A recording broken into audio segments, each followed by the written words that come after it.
Republicans at the statehouse have cut taxes, and Governor Reynolds says they're just getting started. We'll talk tax policy and what the legislature may debate next on this edition of Iowa Press. Funding for Iowa Press was provided by Friends, the Iowa PBS Foundation, the Associated General Contractors of Iowa, the public's partner in building Iowa's highway, bridge, and municipal utility infrastructure. Elite Casino Resorts is rooted in Iowa. Elite was founded 30 years ago in Dubuque and owned by 1,200 Iowans from more than 45 counties. With resorts in Riverside, Davenport, and Larchwood, Iowa, Elite is committed to the communities we serve. Across Iowa, hundreds of neighborhood banks strive to serve their communities, provide jobs, and help local businesses. Iowa banks are proud to back the life you build. Learn more at iowabankers.com.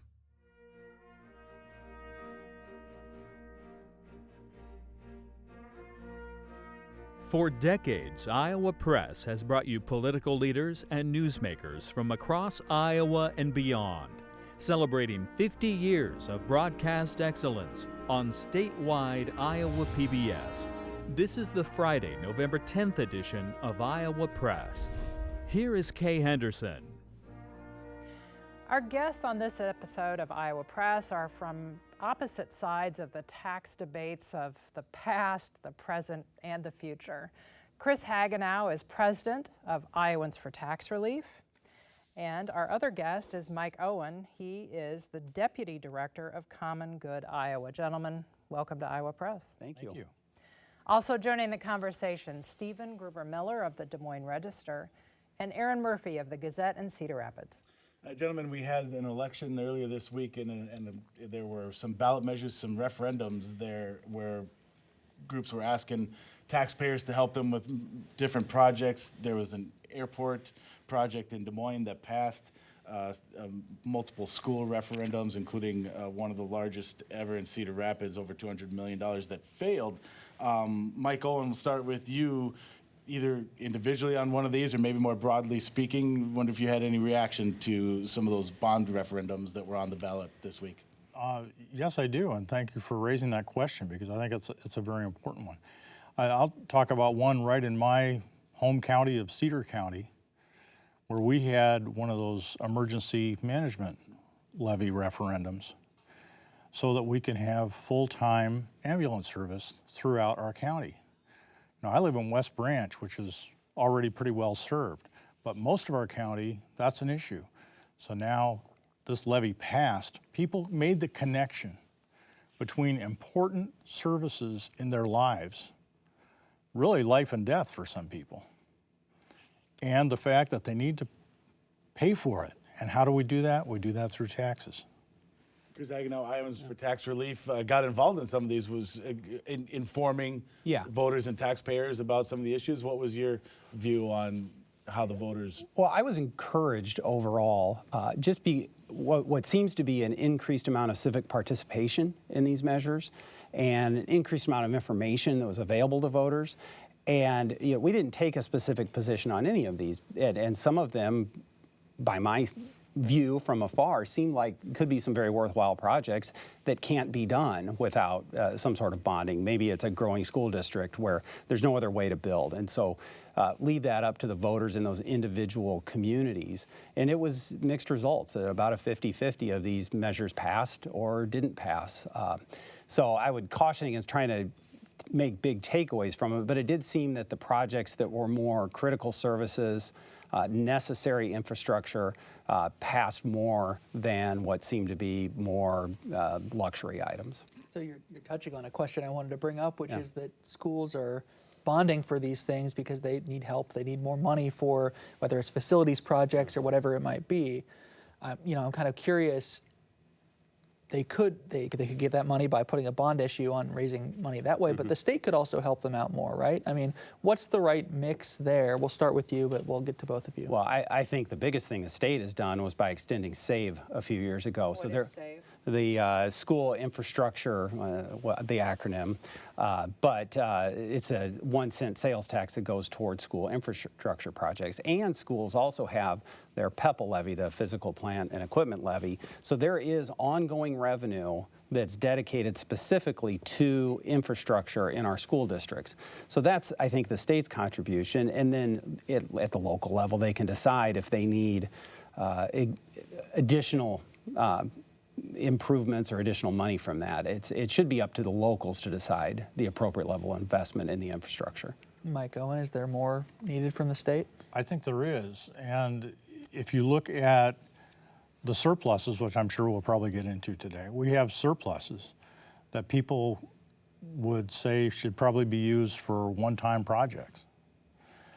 This is an example of a place you could put that into physical improvements in schools around the state. So you could add to the funds that are available to schools with some of the surplus money that we have right now. So let's shift to income taxes. Governor Reynolds has said that her priority before her current term is over is to have the legislature pass a bill that would completely eliminate Iowa's sales tax. You both represent Income tax. I'm sorry, income tax. You both represent organizations that will have a voice in that debate. Let's start with you, Mike Owen. Just inform our viewers, what would be your view of eliminating the state income tax? It would be a disaster for the state of Iowa. First of all, I would say any tax discussions need the element of the services that are affected, whether you're talking about tax increases or tax cuts. When you say tax cut, I say fewer teachers. You say tax cut, I say who gets the benefit? I mean, these are a lot of connections to the issue of cutting taxes. The taxes that have already been cut, that are in law already passed, will reduce our general fund by 20% in just a few years. They're not phased in yet. People don't even see the impacts yet because the legislature hasn't put budgets together for fiscal year 28, for example, when you lose $2 billion from revenues.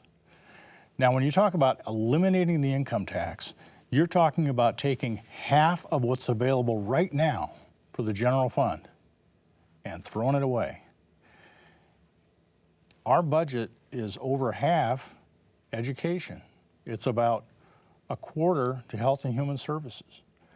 We're going to have to find ways to plug the holes that are created by the tax cuts that have already been passed, let alone the idea of doing more on eliminating the income tax. And I would add one other piece of that.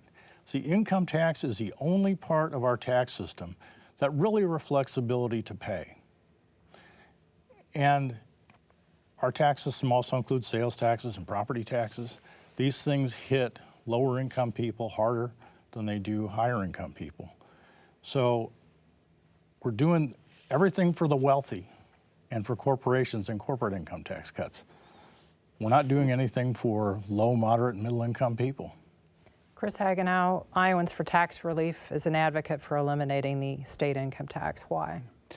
Well, we believe that Iowans are overtaxed and that money can be better spent by Iowans than government, first and foremost. And we think that other forms of taxation are more fair than the income tax. So going back to the Governor Reynolds, we're excited to see what Governor Reynolds might propose. She's obviously been a tremendous champion for income tax reductions up to an elimination. And every time we've done this, it has been with an eye to the future. And every time there's been a tax bill that we've done, back to when we started this project in 2018 when I was still in the legislature, it has always been, will the state revenue still align with what we need to be able to spend? And those lines still, with the bill that we have now, they match up, and we can meet our ongoing liabilities and our ongoing commitments. And so I'm excited to see what plan she may come out with. There was one in the Senate last year that Ways and Means Chairman Dan Dawson had to sort of phase out the income tax over time, similar to what we've done in mechanism to the corporate tax. But there are ways to do this, and how long that takes, what other decisions need to be made along the way. But there are ways to accomplish this. So let's get into that. Because to Mike's point, in the 2023 state budget year, the income tax was 48.6% of state general fund revenue, so almost literally half of the state budget. So if you get to a point, how many every years that happens, where literally half of your revenues are gone, how does the state continue to fund all these things that it does now? Well, I kind of think of this in two phases, I guess. One is immediately the state continues to collect far more in tax revenue than it needs to operate. We're running billion-dollar-plus surpluses and accumulating large surplus accounts. So, but not $4 billion, which would be half. Understood. So there's what can we do to right-size that right now? And I think we could probably get down that flat tax, which is on pace to go to 3.9%, probably down into the mid-2s or somewhere around there, even without making any of those other adjustments that you're talking about. And where you go from there, it would have to triggered and phased out over time as other tax types grow. Some of the proposals have been to make adjustments to the sales tax or flatten the tax. They talk about credits and exemptions that are to our code to flatten it out. But I can't stress enough the point that this is not hoping that things work out in the future. This is a plan. Whatever comes out, I know that Leader Whitver and Speaker Grassley and Governor Reynolds are going to have a plan looking at the future needs, and whatever those are, that's going to line up.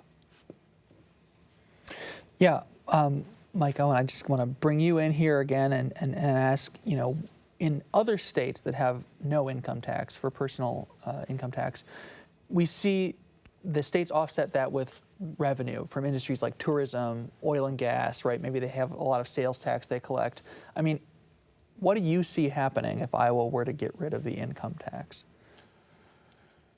Well, I don't want to chart a path for them because I think it's a bad path. I would say that the states that have done that have, on balance, are going to have similar taxes to what we have. Again, you have to look at the entire tax system. We're talking here about income tax. And there's a lot of, frankly, foolishness talked about issues of competitiveness in our state. Our state has been competitive on the question of taxes for decades. And it's because all states have a mix of revenues that they use to meet their needs. So when you put all those things together, you realize that we've always been average or below, actually, on our taxes. So, what will that mix be? I don't know. But to replace the income tax, for example, with sales tax, you're going to have to raise the sales tax to 13, 14, 15 cents. I don't see a stomach for that in the legislature, certainly. They are having trouble even dealing with I Will, which was passed by over 60% of the voters to raise sales tax for natural resources and outdoor recreation. So, and that was in 2010. So let's talk about the sales tax a little bit. Thank you for kind of setting up the issue here. There is this constitutional amendment that sales tax increases would partly go to pay for this trust fund for water quality and things like that. Is that going to come into play? I mean, is that ever going to be funded? I think people see discussions happening year in and year out and no agreement. What's the solution there? I remember years of discussions on this when I was still in the legislature and what would that look like to trigger that, and I know that has continued. I think that the proposals I've seen are, well, what would happen with those dollars that come in, and is that all new spending, or would that replace some existing obligations we have? Because as folks may or may not know, the next time there's an increase in the state sales tax, 3/8 of that first penny have to go to this trust fund. and so I think at some point, probably this gets done, but I have no way to know that it's this year or not, because it's exactly that. You're talking about a tax increase, even if it isn't the sales tax. So I wouldn't be predicting that anything gets done with that this coming year, but you have a lot of folks, a lot of ideas, and it will happen someday. And as far as offsetting income tax revenue, I mean, do you see appetite to raise the sales tax, or how do you offset that loss? I don't see an appetite to raise the sales tax coming up. I haven't heard it discussed yet. I think where something like that, and it certainly wouldn't be something like Mike talked about, but maybe a modest adjustment would have to include some of the deductions or the exemptions to the sales tax, and sort of flatten that out. And then it would have to be as part of, I think, a plan to get to zero. So it's a whole lot easier to stomach an increase to one tax type if you're completely eliminating another, rather than, because then it just becomes another increase and would get swallowed up. So Iowans don't pay sales tax on food. Yeah. What things do they pay sales tax on, are exempted, that you think should be subject to the sales tax? I don't necessarily have a list, because there's a long list. Yeah. I mean, most recently, I remember doing one on aircraft parts or aircraft maintenance, and maybe that was the right thing to do because people were avoiding those taxes by going to other states. I don't know, but there's a forestry exemption. The list is long. What about the research and development tax credit? Well, the legislature has recently made some adjustments to that, and Iowans for Tax Relief is focused on the individual income tax and not necessarily on the corporate income tax, but we support lower and flatter taxes for everyone, which would mean continuing to remove all of those tax credits for a lower rate for everyone. Mike Owen mentioned the Taxpayer Relief Fund, which is one of the reserve accounts in which money has been deposited. It's now at $2.74 billion. Chris Hagenow, is that a responsible way to manage taxes, just to hoard it? Responsible, I think the right thing, the responsible thing to do is to figure out how to deploy those dollars for their intended purpose, which was to achieve income tax reductions, back to when that fund was originally created back, I think, in the 2012 tax bill.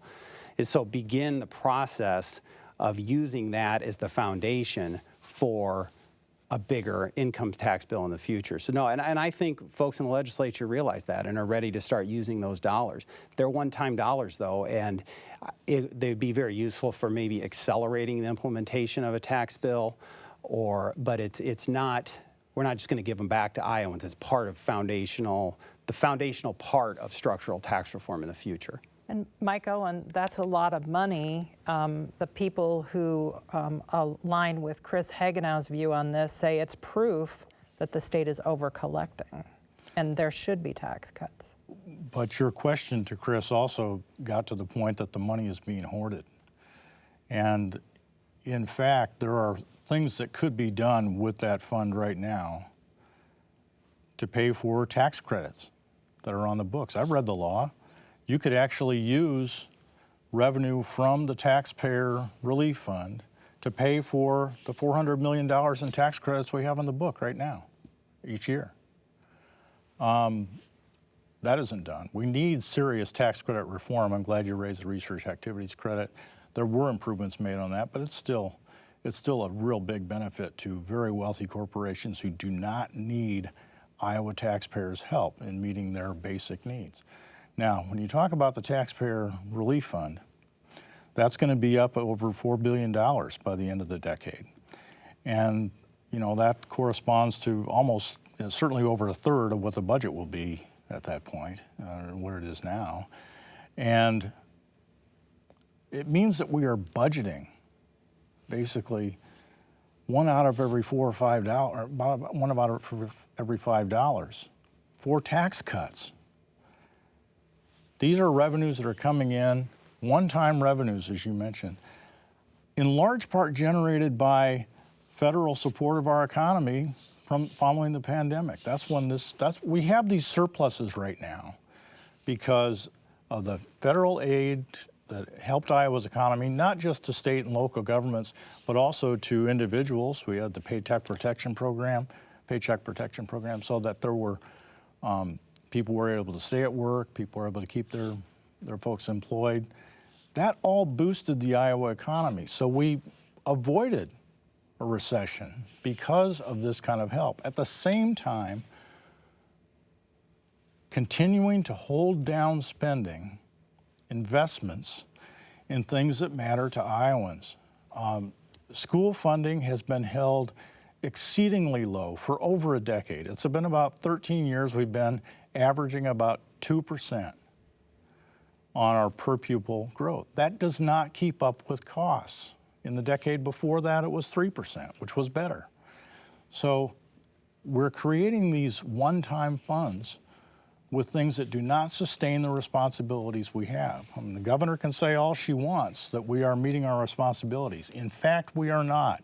And if she were to talk to school districts around the state, she would understand that better.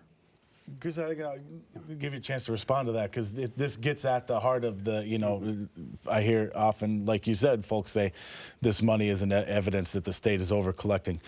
There are people who would say the state is underfunding in different areas. So how can you to talk to those people, tell them why they should feel confident that Iowa is funding all the services and needs that it should be? At the heart of it is really a philosophical just difference of opinion. Do you want a limited government that honors the taxpayers and lets them keep as much of their hard-earned money as possible?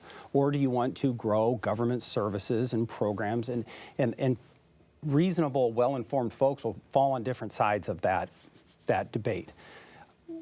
But what is clear is the state is currently collecting more than it needs, not just for its current obligations, but we're talking about still a reasonable historical average growth in the size of the state budget, where I think last year was close to 4% growth in the overall size of the state budget. And there have been regular increases to school funding in this state. Is it as much as some folks would want? Clearly it hasn't been. But it has been steady growth. And if the cost drivers for those things are increasing faster, well, then we need to look at the cost structure of these obligations that we have. And if inflation is impacting that, then we can have a broader conversation about what are the drivers of inflation nationally, which would be what the federal government is doing with money and its debt, which all comes back to the core point is that things are working great in Iowa. Our economy is going along great. Our state tax collections are great. And we're in a position to do this for our taxpayers in stark contrast to what's happening at the federal level. More taxes to talk about. We've just got a couple minutes left, and I want to get both of your thoughts on property taxes. So this year, the legislature passed a bill to cut property taxes, in part by holding down how much city revenues can grow. Republican mayors in the state, I think it was the Council Bluffs mayor, said that the legislature is trying to limit what cities can spend on services. Chris Hagenow, I want to start with you. Why, local voters elected those officials to spend the local budget. Why should the state be telling them what they can and can't spend? Well, the state of Iowa has always been tasked with setting levels of taxation at every level of government in the state. And if the mayor of Council Bluffs wants to spend his money on whatever items he wants, he's welcome to do that, and he needs to have that conversation with his voters of why that comes over other priorities in his budget. But let's be clear what that bill did last year. It did not cut local government budgets. It just said they couldn't grow as fast as they wanted to. And city and county and budgets are growing far faster than Iowans' ability to pay. And the fundamental problem here is that Iowans are fed up. Go around anywhere in the state and ask Iowans about their property tax burden, and you will get an earful. And because local governments weren't addressing that issue, the legislature took it on and said, okay, well, we're going to put some limits on how fast you can grow. I mean, that's the answer. And so he will need to have that conversation with his voters. Mike Owen, I want to get your view on the property tax bill that passed the legislature this year. Well, fundamentally, it interferes with the economy, so I find it interesting when we see folks who support the free market supporting this kind of interference by the government, by the state, in local decisions that can, help a local community respond to the needs right in front of them. I mean, if you have a growing community and you have a need for more services that exceeds the level the legislature wants you to spend, what are you supposed to do? What do you give up? In regards to the end game here, what do you think the legislature will do in the next legislative session? Which tax do you think they'll address? Chris? I think it's an income tax year, maybe some small property tax adjustments, but this feels like an income tax year going into the next session. Mike Owen, what's your prediction? That seems to be where things are headed. And the governor's proposal is, and Senator Dawson's proposal are high on the block, and they're going to cause a big threat to Iowa down the road. Will we ever address those tax credits that we were talking about earlier? Will we have more holistic reform on that, Chris Hagenow? I will remain optimistic, but I'll believe it when I see it. Well, I'm seeing the clock, and folks, we're out of time for this discussion. We'll have to have you back to talk about tax credits at another time. Thank you both for being here today. Thank you. Thank you, Kay. You can watch every episode of Iowa Press at iowapbs.org. For everyone here at Iowa PBS, thanks for watching today.